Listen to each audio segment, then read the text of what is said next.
Hello, it is Allison of The Alison Show, and welcome to part 3 of How to Be Awesome. In parts 1 and 2, which you can find right here, I talk about some fun things, and in part 2, we had awesome homework. If you completed your awesome homework, yay, thank you so much. So let's hop right into it. How to Be Awesome, part 3.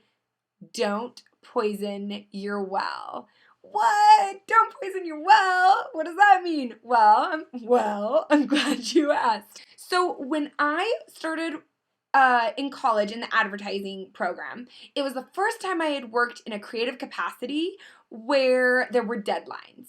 And I would, socially with friends, give, make presents, do this. And then I'd have these creative deadlines where I was just thinking, and giving all these ideas. And all of a sudden I would just be completely deflated and depleted. And I felt like my well was empty. I felt like I was tapped dry. I had no resources.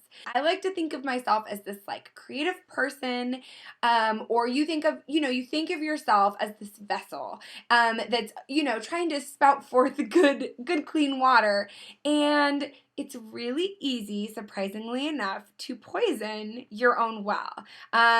Not just let it run dry, but to poison it so that it's actually harming you and defeating you. And so today for How to Be Awesome, I want to talk about not poisoning your well. And I think we poison our wells in 3 ways, in lots of ways, but in 3 main ways. We poison our well with negative people, negative thoughts, or negative actions. And I think we probably all do all of them. For me, my biggest offense, my negative thoughts.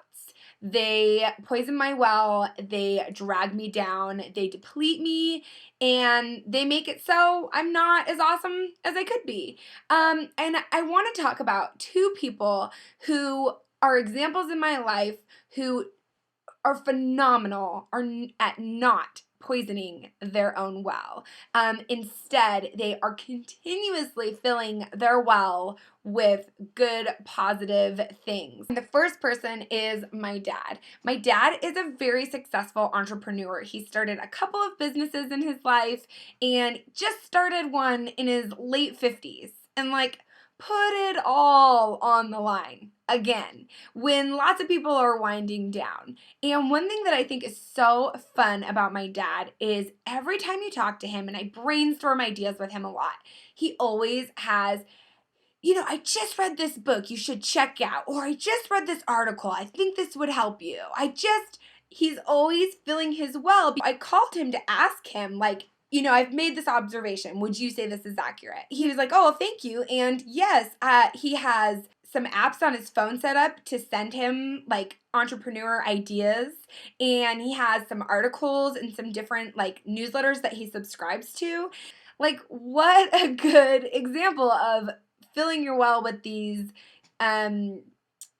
good positive things.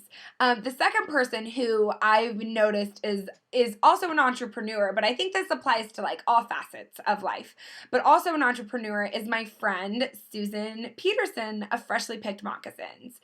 There is not a conversation that takes place between Susan and I where she does not bring up a podcast. Seriously. She's always talking about podcasts. She listens to all of these entrepreneur podcasts. And you know what? She wants to be and is a successful entrepreneur. So she fills her well with all of the tools and everything she needs to be this successful entrepreneur. And I think that's one part of it. It's filling your well with these good things. But the main part, and the part that keeps us from being awesome, is poisoning our well. And I realized that these defeatist thoughts were poisoning my well, and I wasn't feeling super awesome. I have started trying to replace these thoughts where I think everything I do is stupid, nothing looks good, I can do better. When I think like that, I've started trying to replace these poisonous thoughts with, Allison, you are trying so hard. You and you are doing your best, and these positive thoughts, and whatever those affirmations are for you, I think it's going to be different for all of us. Think of those, write them down, and let them start guiding you. But I think negative thoughts is just one way that we poison our well. I think another way we poison our well is by allowing negative people into our sphere. A negative person might be a close friend. It might be a family member. And is it realistic to say, I'm going to cut off all communication with these people in my life? No, it's not realistic to say that. Instead, if you notice that this family member or close friend, every time you want to brainstorm ideas or projects or a new goal that you're excited about, if they kind of feel it's like their responsibility to bring you back down to reality, don't bounce ideas off of that person. You can talk about TV, you can talk about the weather, you can talk about food, but don't share your heart and soul, your creative ideas with them or your goals or whatever it is that they're going to make you feel vulnerable about. Get the poison, get that person out of your well space, right? And also like negative actions, it's kind of the idea of like you are what you eat. I forced myself to go through the mental checklist and the physical actions that I know I need to do to keep myself from poisoning my well.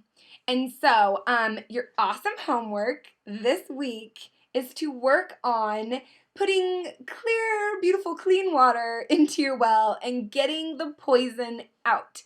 And so you can do that in two ways. Or one of two ways, whatever's going to work for you. I want you to identify one thing that is poisoning your well. Is it a thought? Is it an action? Is it a person? Sometimes it's a person, like a physical person, and sometimes it's a person online that you're allowing into your life and you're allowing that interaction and it's bringing you down. I like to think of online as my house. I don't let crap in my house. Like my house, I let crap go everywhere. It's a hot mess, but I don't let like literal crap in my house. And my social media house, I don't let crap in there either. So if somebody or something is bringing you down, like get it out. Stop following them. Like sever the relationship in a positive way if you can. So that's awesome homework part 1 is getting some of the poison out.